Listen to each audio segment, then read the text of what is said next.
19일 절망적인 위기에 봉착했던 이 나라의 민주주의를 구하고자 우리 청소년 악도들은 총궐기했다. 이날 민권 수호운동에 주동이 되어 봉기한 서울의 대학생들은 3.15 부정선거를 비롯해서 12년 동안에 걸친 독재정부의 반민주적 행위를 규탄하면서 중의 대모를 감행하던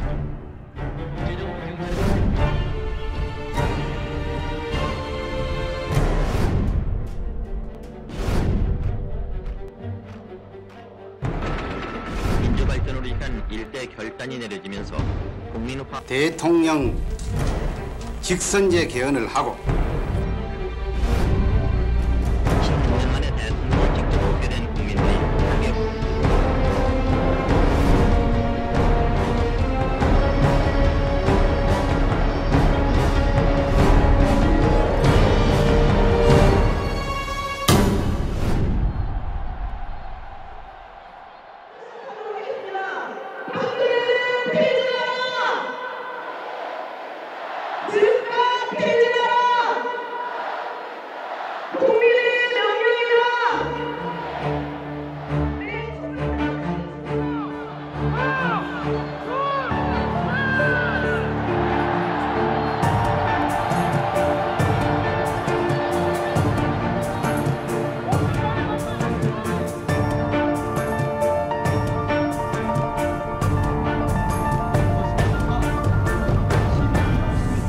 대한민국 정부 수립 후 우리는 크게 두 차례의 민중혁명을 경험했습니다. 4.19와 60. 50여 년 전과 30년 전 이 광화문 거리에는 못 살겠다 갈아보자 그리고 호언철폐 독재 타도의 함성이 가득 찼습니다.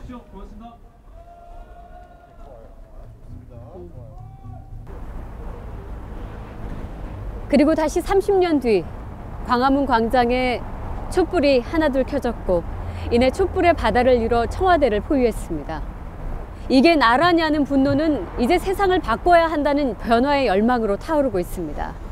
하지만 특권을 내려놓지 않으려는 기득권들이 점차 반격에 나서는 모양새입니다.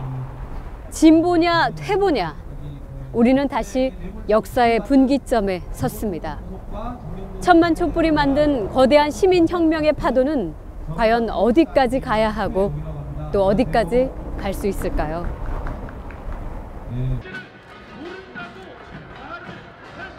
박근혜 대통령 퇴진을 요구하는 촛불 인파가 연인원 1,000만 명을 넘어섰다. 사상 유례가 없는 촛불 시민혁명의 동력은 아이러니하게도 청와대에서 계속 제공됐다. 끊임없이 불거지는 대통령과 비선 실세의 비리 의혹에 온 국민이 분노했다.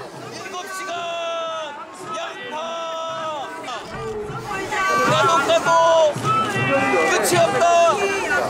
기억이 안 난다. 김기총. 박근혜를 구속하라.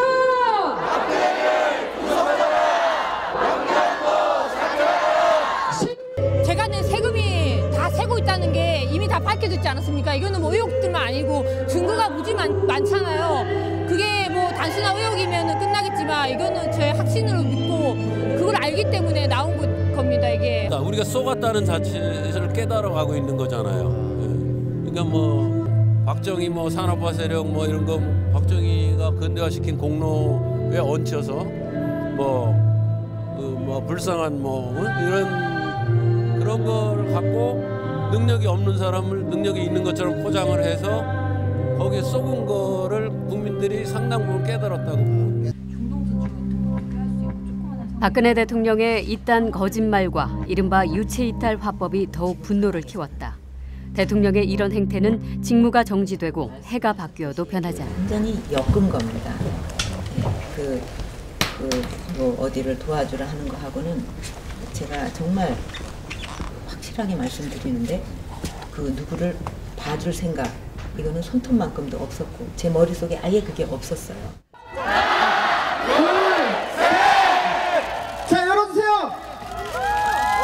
자, 무엇이 들어있습니까? 한번 보여주십시오. 높이 보여주세요. 자, 여러분들 보여야 되는데 바로 대형 수갑입니다. 대다수 국민들은 법과 제도를 무시하고 변명으로 일관하는 그를 더 이상 대통령으로 인정하지 않고 있다. 빨리 내려오셔서 검찰 조사도 성실히 받으시고 자기가 치르신 죗값을 달게 받으셔야 하지 않을까 생각합니다. 아직까지 바뀐 것도 없고 박근혜는 자기 잘못이 없다고 지금 얘기를 하고 있어요. 그래서 더 많은 국민들이 끝까지 촛불에 계속 들고 나와야지 박근혜가 실제로 자기가 대통령 자리에서 내려오지 않을까 이러한 마음에서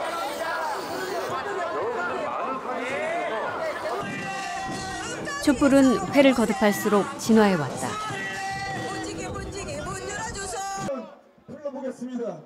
이것이 나라냐 하는 분노와 허탈감은 이 나라를 더 이상 기성 정치인과 소수 특권층의 손에 맡겨둘 수 없다는 각성으로 이어지고 있다. 잘못된 세상을 근본적으로 바꿔야 한다는 것이다. 박근혜의 적폐를 청산해야 합니다. 적폐를 청산하지 않으면 더 박근혜의 세상이 될 수 있다고 역사가 말해주고 있습니다.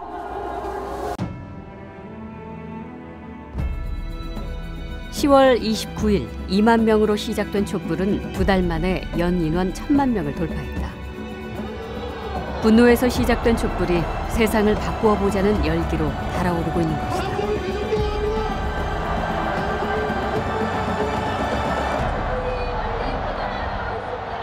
박근혜가 퇴진하고 된다고 해서 우리 사회가 근본적으로 다시 바뀔 것인가? 그거에 대해서는 저는 이제 사람들이 자연스럽게 이야기하거든요. 박근혜 문제가 아니다. 또다시 또 이제 황교안 총리 사퇴하라 이야기 나오는 거는 그 근본 우리 한국 사회 시스템이 바뀌지 않으면 안 된다고 하는 자각을 하는 것 같고. 이번 촛불혁명이 과거와 다른 점은 무엇일까? 서복경 교수는 2016년 촛불 시위의 실태를 분석했다. 먼저 촛불 집회에 나온 이유를 물었다. 박근혜 대통령의 퇴진과 탄핵, 규탄 등 분명한 목적을 가진 사람이 90%에 이르렀다. 또 상황의 변화가 없다면 계속 촛불을 들겠다는 응답이 99%나 됐다.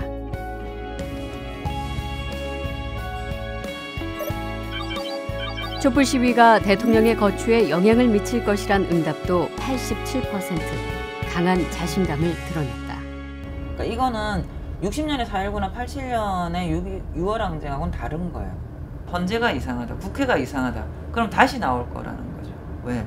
제도를 더 이상 우리가 기다리는 자가 아니고 제도를 우리의 어떤 목적 달성을 위해서 수단으로 활용해야 된다라고 하는 일종의 주인과 대리인 관계 역전현상 같은 거를 경험을 한 굉장히 각성의 시점이기 때문에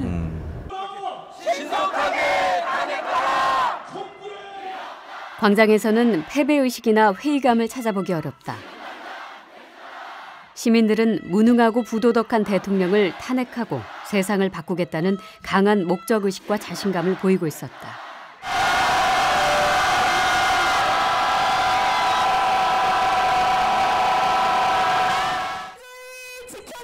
퇴진운동본부에서 지금까지 집회를 기획해온 윤희숙 씨도 자신에 차 있었다. 책임감도 크다고 한다. 반드시 이번에 성과를 내야 된다. 이게 다시 없는 기회일 수도 있다 생각하거든요. 저도 보통의 정권 말기랑은 다른 상황이잖아요. 그동안 수십 년간 어찌 보면 우리 사회에 쌓여왔던 적폐들, 쌓여왔던 여러 문제들을 이번에 다시 다 이제 이런 거 청산하고 새롭게 이게 나라냐 이게 메시지였었는데 국민들의 진짜 우리가 살고 싶은 나라 이민 안 가고 우리가 살고 싶은 나라를 만드는 계기가 이번에 정말 주어졌구나 이런 생각이 들어서. 언제까지 해야 된다고 좀 생각되시는 게 있으세요? 일단은 탄핵이 가결돼도 지금 쌓여있는 산적한 문제들이 해결되는 게 목적이기 때문에 국민들이 계속적으로 해결을 요구하신다면 가야죠. 사실 이 촛불은 저를 위해서 든 게 아니에요. 저희 자녀와 그 다음 세대의 아이들이 살아갈 땅을 정말 정상적인 나라로 돌려주는 것이 그 윗세대가 할 수 있는 가장 좋은 유산이라고 생각합니다.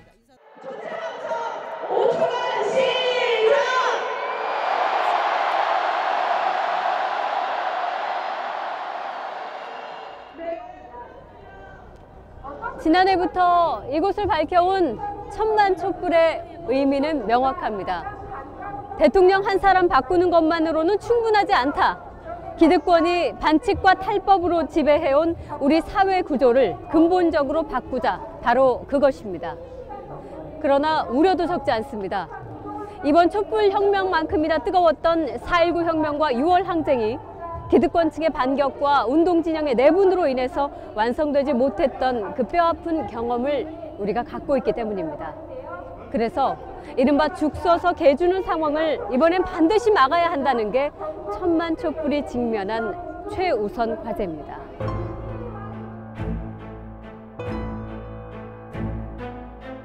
단병호 전 민주노총 의장은 요즘 걱정이 많다. 30년 전 경험한 뼈아픈 좌절감을 또다시 겪을 수 있다는 우려 때문이다.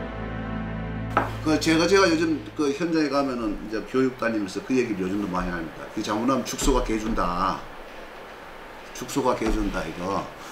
그러니까 여러분들이 아무리 노동을 하고 몸이 피곤하고 지치더라도 이 촛불 놓지 말고 더 나와야 된다. 더 나와가지고 우리의 요구, 우리의 의지를 제도화, 사회화시키고 정치화시키는, 그래서 우리의 요구가 사회적으로 정치적으로 관철돼 나가는, 이걸 하지 않으면 자칫하면 죽소가 개준다. 이 얘기를 제가 많이 하고 다니죠. 30년 전 80년대는 70년대부터 이어져 온 박정희식 경제 모델이 지배하던 시기였다. 수출을 통한 근대화란 명분 아래 노동자들은 저임금과 살인적인 노동을 강요당했다. 자본과 재벌은 갈수록 비대해졌지만 노동자, 서민들의 삶은 여전히 비참했다. 예, 당시에는 우리나라가 박정희 모델이 유지되던 게 1987년까지입니다. 박정희 모델이라는 것은 뭔가 하면은 이른바 그 경제 성장을 통해서 조국을 근대화한다라는 그런 아주 화려한 캐치프레이즈를 걸었지만은 실은 박정희가 경제 성장시킨 것이 아니라 국민들의 피와 땀으로 경제 성장이 이루어진 겁니다. 와이셔츠 한 장 150원에 수출하고 살인적인 저임금, 기술도 없는 상태에서 그 노동력에 정당한 대가를 지불하지 않고 그야말로 살인적인 저임금을 강요하고 장시간 노동을 강요하고 세계에서 1위의 산업재해를 갖다가 감수하게 하고. 그러니까 제가 구로공단에 직접 노동자 생활을 한 5년 정도 했거든요. 근데 정말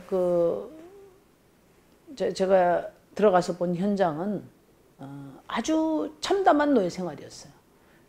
잉크 냄새 때문에 거의 질식될 정도의 그런 환경에도 겨울에 다 비닐로 틀어막고, 그렇게 해서 저는 일하다가 한 1시간 반 정도 일하다가 막 구토가 나가지고 현장에서 벗어나야 될 정도로. 노동자의 권리는 철저히 무시됐다. 처우 개선을 요구하거나 노동조합을 만들면 불온한 세력으로 몰려 혹독하게 탄압받았다.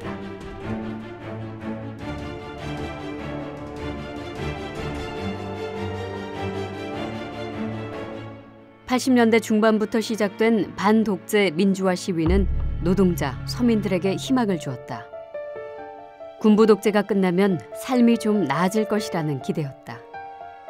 우리는 이제 현장에서 워낙 이제 힘들게 노동을 해야 되니까 우선 뭔가 좀 민주화되고 좀 세상이 바뀌면은 노동자들 삶에 대한 어떤 질도 좀 좋아지고 노동자들 권리들도 좀 보호되지 않겠느냐. 그래서 상당히 기대가 많았죠. 1987년 1월 서울대생 박종철이 고문을 당한 끝에 사망했다. 전두환 정권의 사건 은폐 축소에 시민들은 더욱 분노했다. 그의 죽음은 87년 민주화 운동의 시발점이 됐다.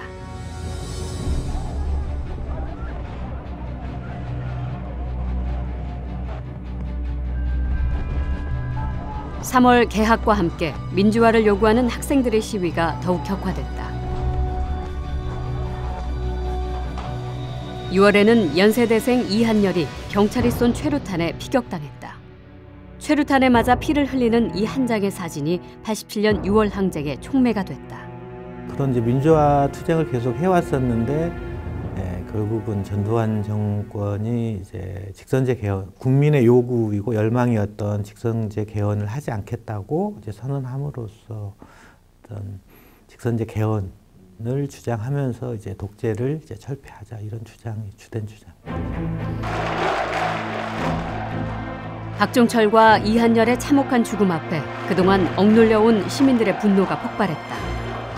전국 각지에서 직선제 개헌과 군부 독재 타도를 외치는 시위가 벌어졌다. 87년 6월 항쟁이 시작된 것이다. 그건 물결입니다. 민주화의 물결, 국민들의 물결, 시민들의 물결입니다. 거리에서 수많은 그 시민들이 보도블록에서 인도에서 차도로 미쳐 내려오기 전에 함성으로 또 함께했고, 또 지나가는 차량들이 경적으로 함께했고, 이런 과정들이 쌓이고 쌓이면서 수만의 수십만의 그런 인파들이 거리에 나서서 군부 독재를 물리치고 직선제로 개헌을 획득하고 우리 사회를 보다 나은 민주주의의 사회로 또 민주주의의 나라로 만들고자 했던 그런 물결이었습니다. 이한열의 장례식 날 서울시청 앞 광장에는 100만 인파가 운집했다. 군사 독재를 몰아내고 민주사회를 열 수 있다는 희망과 자신감이 광장에 넘쳤다. 하지만 전두환, 노태우 등 군부와 기득권 세력은 은밀히 반격을 준비하고 있었다. 대통령 직선제 개헌을 골자로 한 6.29 선언이 그것이다. 대통령 직선제 개헌을 하고 새 헌법에 의한 대통령 선거를 통해서 88년 2월 평화적인 정부양을 실현하도록 해야 하겠습니다. 당시 여권 핵심부에 있던 김종인 의원은 6.29 선언에는 군부의 재집권 전략이 담겼다고 증언한다. 직선제 개헌은 수용하되 결선 투표제는 뺐다고 한다. 당시 전두환 대통령이 결심을 한 거죠. 예를 들어서 이 1979년도에는 부마 사태 이걸 갖다가 물리적으로 해결하려고 허다가 겨울 가서 11.6 사태까지 났는데, 이제 그러한 것이 뭐 과거의 체험으로 작용했는지 모르겠습니다만은, 야, 이제는 그러면 할 수 없이 국민의 뜻에 따를 수밖에 없다. 이제 그런 데서 6.29 선언까지 가지 않았나. 그러나 선거는 이겨야 되겠으니까 직선제를 할 수밖에 없고, 그러니까 최근에 무슨 뭐 결선 투표제 등등 이런 얘기가 많이 나오는데, 그 당시에는 결선 투표제 하면은 집권 세력이 재집권이 불가능하다는 걸 알 거 아니에요. 그런 것이 헌법 조항에 그러니까 제대로 들어가지를 못한 거지. 6.29 선언의 주요 내용 가운데 하나가 당시 야당 지도자 김대중의 사면 복권이었다. 야당의 분열을 노린 포석이었다.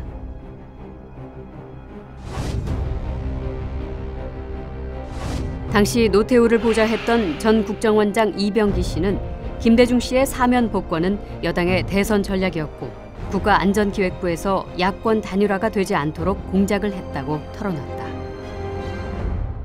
야당의 성격상 소위 김대중 씨를 갖다 사면을 하면은 역시 김영삼, 김대중 두 사람이 필히 경쟁적으로 나올 것이다 하는 이런 생각에서 이제 제도를 그렇게 그냥 누구든지 다수만 받으면 대통령이 되는 걸로 그렇게 해서 결국 가서는 36.7%짜리가 대통령이 될 수 있게 됐던 거예요. 그때 해가지고 그 김대중 대통령을 사면시킨 것도 이제 그 당시 여당에서 이제 판단을 한 거예요. 그러면 전략적으로 그렇게 판단할 수밖에 없는 거지 뭐. 양김씨는 절대로 함께 할 수 없기 때문에 우리가 적당한 후보를 내세우고 그 후보에게 6.29의 어떤 성과, 공과를 훈장같이 달아준다면 그렇게 선거가 불리한 것만은 아니다 하는 그런 분석을 갖고 있고, 거기에 따라 아마 대통령 선거 대책을 만들었던 게 아닌가 하고 저는 짐작을 합니다. 야당과 제야 세력은 6.29 선언을 군부의 항복으로 받아들였다. 실제 직선제 개헌과 지방자치제 실시, 인권 보장과 언론 자유 등 전향적인 내용도 있었다. 하지만 노동자, 농민, 서민들의 삶을 개선할 조치는 언급조차 되지 않았다. 6.29가 선언되니까 사실 기존 이제 정치 세력들은 다 이제 철수하는, 실제가 다 철수하는 그런 모습이 상당히 뭐 아쉬운 걸 넘어서가 좀 분노스러웠고요. 사실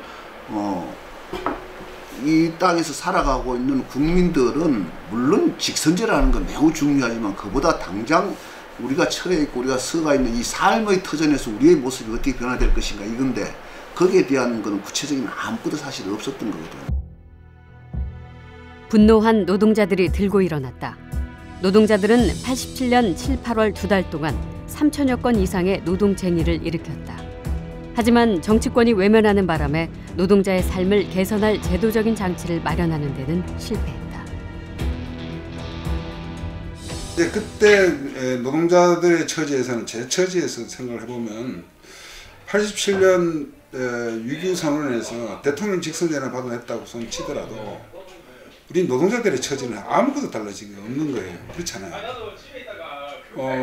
이게 일부 소수의 정치인들은 뭐 그걸 통해서 자기의 집권 야익이라든가 자기 출세의 발판을 만들기는 했겠지만 우리 노동자들의 처지는 전혀 달라진 게 없는 거예요. 정말 허탈했어요. 6.29 선언 이후 전국은 급격히 개헌 논의로 쏠렸다. 개헌의 내용도 선거법 등 정치적인 문제에 집중됐다. 노동자 등 서민들의 삶을 개선할 방안은 논의되지 않았다. 그 당시는 이런 복잡하고 뭐 이렇게 어려운 이야기들을 이렇게 전개하기에는 그 당시 우리 생각 수준은 그렇게 못 미쳤던 것 같습니다.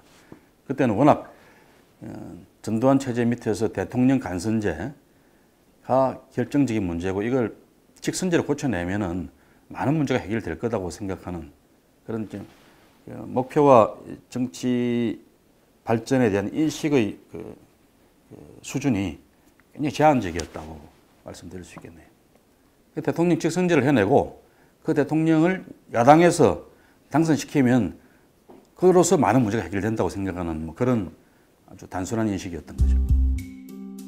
고질적인 병폐인 정경유착을 근절할 방안은 논의조차 없었다. 새 헌법에 고작 경제 민주화에 관한 조항 하나를 넣는데도 전경련을 중심으로 한 자본가들의 반대가 심했다고 한다. 전경련에서 제일 먼저 반응을 보이더라고요. 그러더니 어느 날 갑자기 당시 정경련 회장은 정주영 회장이 나한테 전화를 했어요.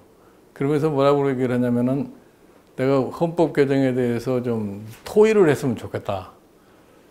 그래서 무슨 토의를 해야 됩니까? 하여튼 개헌에 대해서 자기네들 정경련 측과 토의를 하자.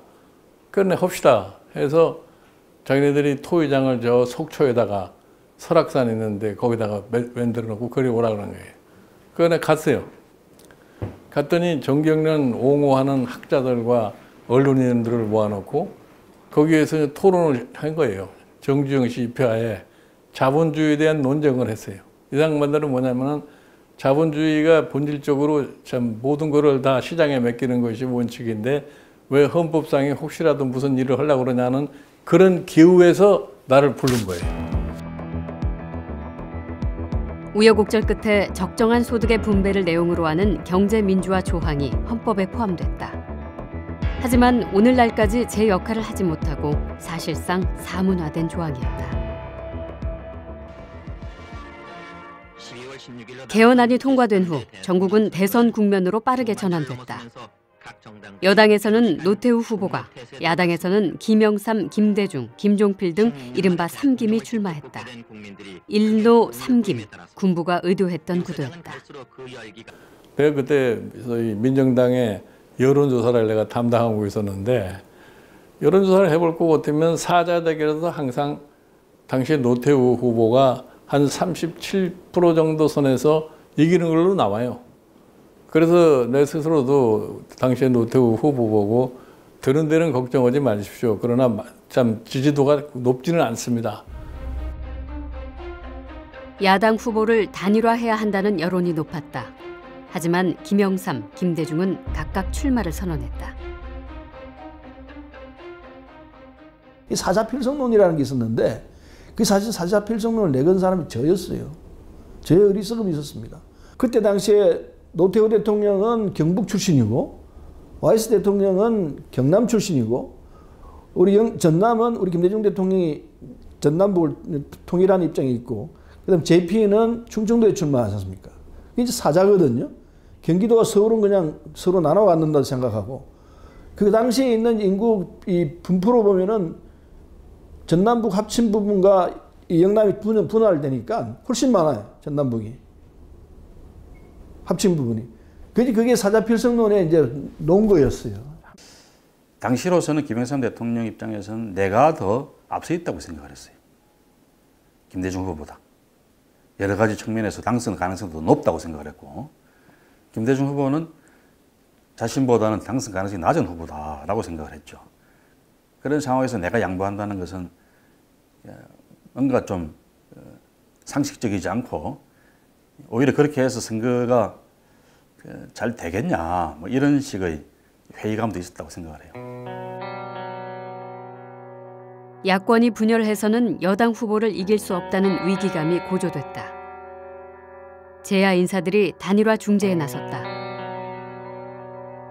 당시 오충일 목사는 김영삼 후보를 만났다. 입이 딱 이렇게 몰렸는데, 야, 어쩌면 밥 시작부터 끝까지 다 끝나 나올 때까지 한 말씀도 없더라. 단 한마디도 없었어. 야, 참 보통 분이 아니야. 근데 하여튼 나올 때 뭐 인사만 한번 하고 말하는데, 하여튼 실패했어. 둘 다. 문익환 목사가 김대중 후보를 만났지만 역시 설득하는 데 실패했다. 그런 국민에 의한 단일화가 가능할 것이다라고 예상했다 그래요. 그랬는데 이제 그게 안 이루어지고 오랫동안 간 거죠. 저는 그 부분에 대해서 유일하게 그 문 목사하고 얘기를 나눈 거는 한 5, 6일 전쯤에 제가 수일이 자택으로 찾아가서 말씀드렸죠. 어떻게 하시려고 이럽니까? 이건 필패인데. 그랬더니 그냥 막 한숨만 있는 대로 들이쉬고 내쉬고 그러시더라고요. 군부 독재를 끝장낼 기회를 맞이하기까지 수많은 사람들의 희생이 있었다. 60항쟁의 도화선이 된 박종철과 이한열이 숨진 지 1년도 채 되지 않았는데 민주진영이 분열하고 있었다. 이한열의 어머니 배은심 여사는 87년 양김의 분열을 누구보다 아프게 기억하고 있다. 87년 그때 100만 원 우리가 생각지도 못한 우리 그 군중들이란 말이에요. 그 열기를 두 분이 그 대통령 출마를 하는 자체가 이거 잘못된 거거든요. 그래서 지금도 그 부분은 왜 그랬을까? 그렇게 민주주의를 갈망으로 사신 분들이 이 한 사람으로 딱 좁혀서 한 사람이 나왔으면 그때 노태우가 안 되거든요. 근데 노태우한테 또 그 공을 그쪽으로 돌려버렸단 말이에요. 그래서 지금도 그 점은 좀 마음에 왜 그랬을까 뭐 이런 생각이 좀 안 잊혀져요.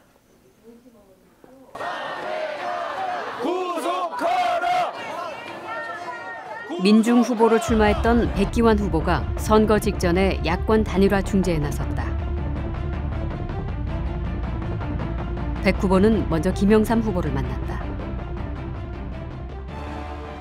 네, 김영삼 씨고 그랬어. 이거 봐요.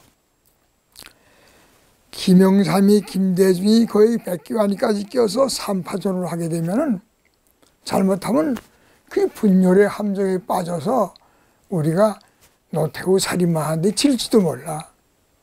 그러니까 내 얘기 좀 들어보실래요? 뭐요? 말씀해 보시오. 그래서 나는 물러설 테니까 두 김씨는 가위바위보를 하나도 하라. 가위바위보. 그래서 한 사람이 5년 대통령하고 또 한 사람이 5년 대통령하고 10년 하면 그동안 우리가 참아주겠다. 그렇게라도 해서 우리가 하나로 나가도록 하자. 내 민주후보로 나간 내 목적이 바로 그거요. 그랬더니 김영삼 씨가 뭐라 그러는지 알아? 나 혼자만 만나서는 안 됩니다. 김대중 씨하고 우리 셋이서 만나자는 거야. 그럼 잘 됐어. 백 후보는 김대중 후보를 찾아가 담판했다. 하지만 양김의 단일화 협상을 이끌어내는데 실패했다.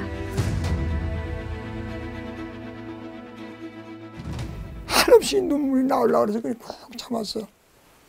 그리고 고된 날 내가 난 대통령을 간둔다. 그 두 분은 하나가 되라. 절대로 안 물러서. 그럼 우리가 또 분열의 함정에 우리가 빠지는 거야. 백기환은 결국 야권 단일화를 이루지 못한 채 홀로 대통령 후보에서 사퇴했다. 난 사퇴하고 하루 이틀 있다가 선거를 했는데 어떻게 됐어?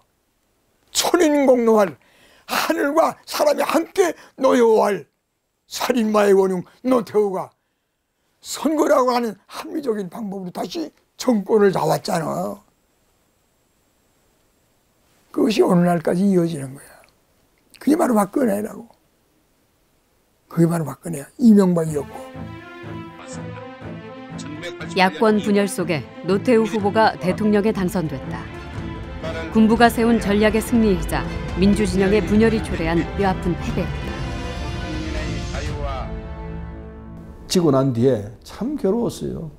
내한테 모든 책임 있는 것 같은 느낌이 들었어요. 완전히 죽소석해졌죠. 예. 정확히 그래요. 완전히 죽소석해졌어요. 이건 정말 그거는 지금 생각해도 지가 떨려요. 예. 그 당시에 두 분이 같이 해서 한 70% 지지받고 권력을 분점한 상태로 그 개혁을 했더라면 IMF가 안 왔겠죠. 그러니까 그 재벌 중심 고도 성장 정책이 무수정 상태로 36년을 갔고 그게 골마 터진 거잖아요. 그러니까 그 이전에 이미 독재에 대한 청산도 가능했고 이 집중된 경제 구조에 대한 개혁도 가능했고, 근데 그 기회를 놓친 이후에 민주진영이 소수정파로 떨어졌고, 거기다가 이제 지역구도가 완벽하게 자리 잡으면서 토론이 안 돼 버렸고 등등 너무 많은 폐해가 있었기 때문에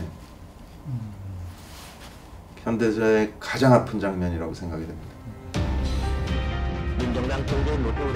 3년이 지난 1990년 노태우, 김영삼, 김종필이 3당 합당에 합의했다. 군부 독재와 정경 유착으로 권력과 부를 누려온 기득권 세력이 다시 지배체제를 확고히 갖추는 순간이었다. 그 노태우 5년은 결정적인 시기예요. 이 5년 동안에 박정희 정권부터 전두환 정권까지 연결되었던 우리나라의 이 기득권 보수 세력이 사라지지 않고 청산되지 않고 그대로 우리 사회의 기득권 세력으로 남게 된 결과가 가져왔어요.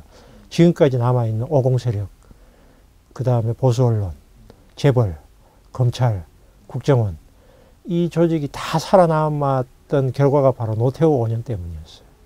역설적으로 87년 민주화의 최대 수혜자는 사실상 재벌과 보수 언론, 사법부, 검찰이라고 볼 수 있어요. 그게 가장 아쉬운 점이고 안타까운 점이죠.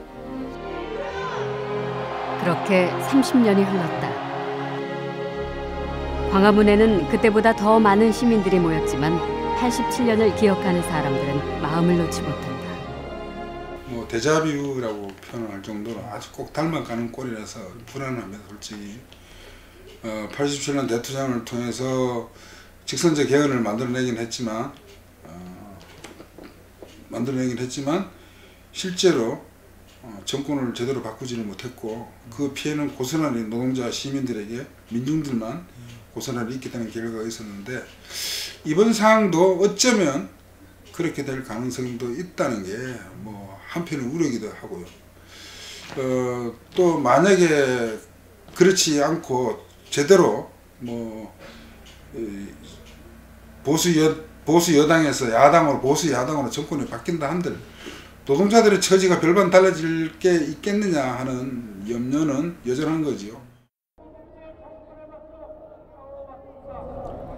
2016년 천만 촛불의 열망을 이어받아 2017년 새해를 밝힌 이 수많은 촛불들이 정확하게 30년 전인 87년 6월 우리가 못다 이룬 역사적 과제를 해결할 수 있을까요?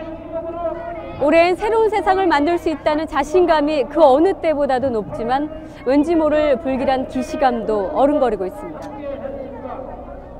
실제 주거니 받거니 지난 수십 년간 한국 사회를 지배했던 기득권층은 이미 촛불 이후를 대비해 심상치 않은 움직임을 보이고 있습니다. 박근혜 최순실 게이트로 시작된 촛불 항쟁을 대통령 탄핵 정도에서 멈춰서는 안 된다는 목소리가 높아지는 이유입니다. 박근혜는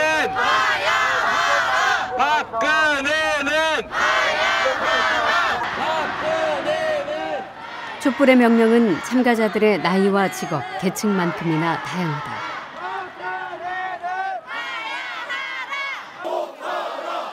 공통점도 있다.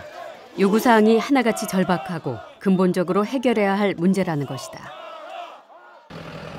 지금 이 상태로는 인간답게 주권자로 존중받으며 살 수 없다는 공감대가 온 국민을 광장으로 모이게 하고 있다. 그것은 30년 전에 진작 개혁되었어야 할 낡은 체제에 대한 사망 선고이기도 하다. 시민들은 내 삶이 나아지고 주권자로 존중받을 수 있는 실질적인 변화를 요구하고 있다. 가장 경계해야 될 거는 마치도 이 촛불에 이 열망들을 가지고 마치 그것들을 그 열매만을 따먹기 위한 그런 어떤 정치적인 공작들, 특히 야권들의 그 정말 그런 경계를 해야 될 거라고 생각합니다. 야권들은. 문제는 광장의 민심을 제도적으로 어떻게 수렴하느냐는 것이다. 박근혜 최순실 게이트가 불거진 후 정치권은 여론의 눈치를 보며 적당히 타협하려 들었다.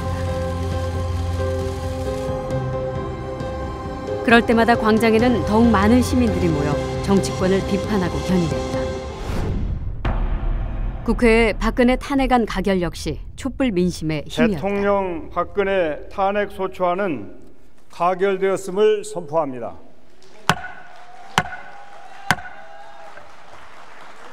저는 국회가 스스로 한 일은 하나도 없다 생각하거든요. 아까 얘기했듯이 탄핵이라는 말을 꺼내는 것조차 역풍 맞을까 두려워서 뭐 사실 어떤 시도를 하지 못했잖아요. 딱 촛불이 끌고 가는 만큼 저는 뒤에서 따라왔다고 생각해요. 하지만 벌써 우려스러운 일들이 나타나고 있다. 촛불 민심이 제기한 절박한 과제들은 뒷전이고 벌써부터 개헌 특위가 가동되고 박근혜 이후 권력을 나누기 위한 이합 집산이 시작됐다. 87년에 익히 봤던 바로 그 모습이다. 주권자의 권리를 어떻게 다양한 방법으로 관철할 수 있느냐와 관련해서는 뭐 개헌이 아니라 그 할아버지라도 해야 된다라는 생각을 가진 건 사실입니다. 그렇지만 지금 당장 국민들이 개헌을 요구하고 있는 건 아니거든요. 박근혜 정권의 퇴진과 적폐의 완전한 청산, 그리고 특히 인적인 책임 추궁을 원하고 있고, 이것이 없이는 다른 개혁도 안 되고 제2의 박근혜도 올 수 있다라고 굳게 느끼고 있는데, 2달간 정말로 퇴진도 끝내고 광장에 나온 시민뿐만 아니라 각계각층 시민들의 민의를 국회가 충분히 반영해가지고 정말로 국민이 주인 되는 의미에서 새로운 헌법을 만들어낼 준비가 되어 있느냐.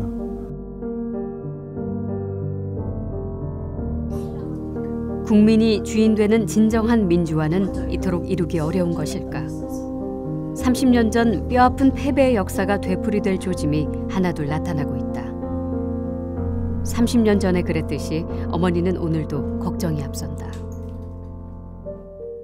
그러면 안 되죠. 그러면 절대 안 됩니다. 우리는 87년에 그 함성이 많은 사람들이 뭐 미완이라고 했어요. 응? 한번 그 경험을 했으면 맞지. 또 서로 그 네가 잘나 내가 잘나 해갖고 또 그렇게 되면 안 되잖아요. 그러면 우리 국민들이 가만히 안 있을 겁니다. 우리 국민들이 지금 누구 대통령 만들자고 촛불 든 게 아니지 않습니까? 누구 대통령 만들자고 촛불 든 게 아니에요. 그래서 욕심 부리지 말자. 세상을 한번 바꿔보자 이제. 세상을 바꿔줘야 된다 이제는. 저 거대한 저 촛불을 보면서도 우리 그런 걸 못 생각하고 욕심 부리면은 그거는 국민을 우롱한 거지요.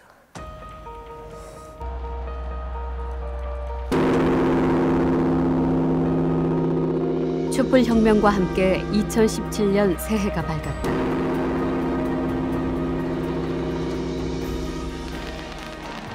광장에는 인간답게 살 수 있는 세상을 만들겠다는 꿈과 결의가 가득하다. 30년 만에 찾아온 기회. 세상을 바꾸기 위해 오늘 우리는 무엇을 할 것인가? 지난해부터 1000만 촛불을 밝히며 우리는 소중한 교훈을 하나 얻었습니다. 국민이 강하게 요구하지 않으면 정치 권력은 결코 움직이지 않는다는 것입니다. 그것은 곧 우리 삶이 나아지려면 우리가 직접 참여하고 요구해야 한다는 깨달음이었습니다. 87년 이후 30년 만에 우리 손으로 만들어낸 이 근본적 변혁의 기회를 놓친다면 우리는 또 앞으로 얼마나 오랜 세월을 1% 기득권의 특권과 반칙에 짓눌려 살아야 할지 모릅니다. 우리 아이들 모두 행복하게 살 수 있는 세상, 이것이 바로 2017년 새해에도 촛불을 밝혀야 하는 이유입니다.